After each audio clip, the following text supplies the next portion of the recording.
पुराणादि वेद शास्त्रम विधिं विना केवला हेतु के भक्ति रोत पाता एव केवल।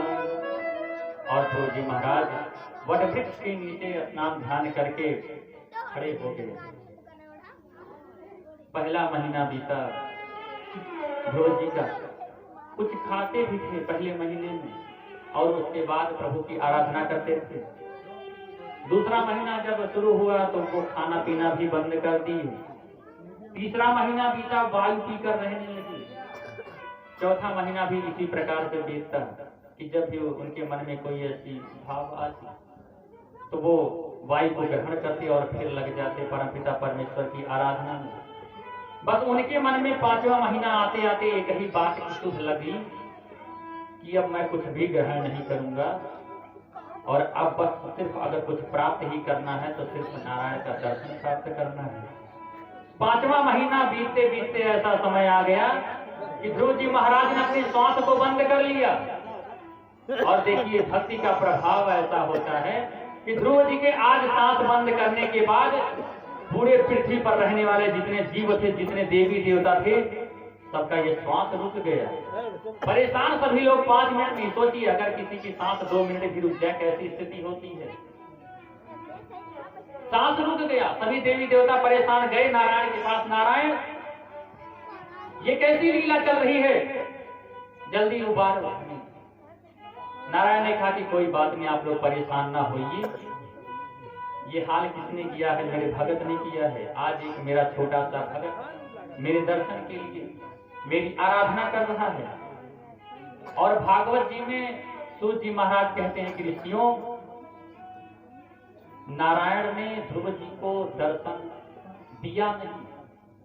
कहते हैं कि नारायण दर्शन करने गए थे ध्रुव जी का, वो खुद दर्शन करने गए कि कैसा अद्भुत भक्त है हमारा।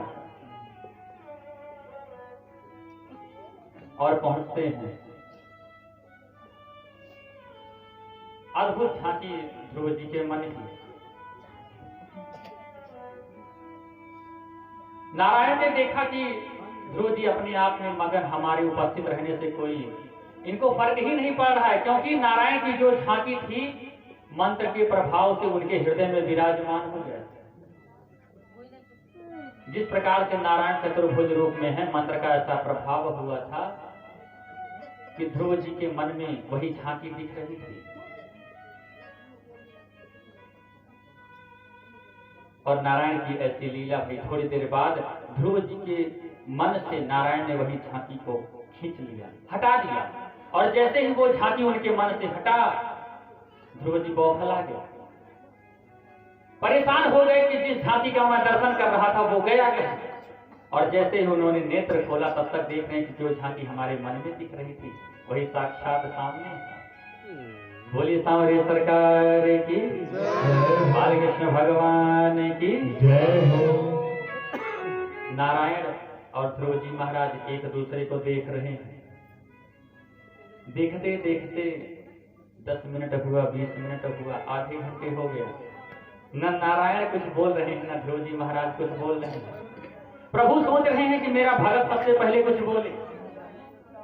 और ध्रुव जी महाराज अपने मन में ये सोच रहे हैं कि मुझे तो कुछ आता नहीं, मैं क्या बोलूं, तो पहले यही कुछ बोले। यही करते करते घंटों बीत गया। न ध्रुव जी कुछ बोल रहे हैं, न नारायण कुछ बोल रहे हैं। थोड़ी देर बाद ऐसी स्थिति भई कि नारायण ने ध्रुव जी को देखकर मुस्कुरा दिया। और जब प्रभु मुस्कुराए तो हमारे ध्रुव जी महाराज भी मुस्कुरा दिए।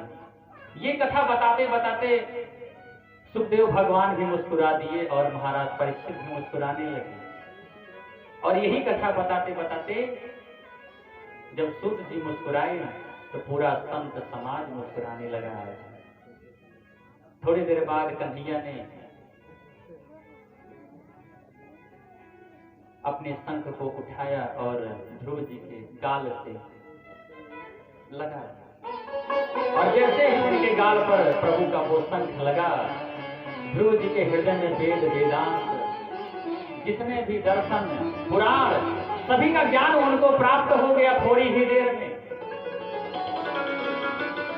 मूकं करोति वाचालं वाचालं पंगुं लंघयते गिरिं मूकं करोति वाचालं पंगुं लंघयते गिरिं यत्कृपातमहं वन्दे परमानन्दमाधवम्।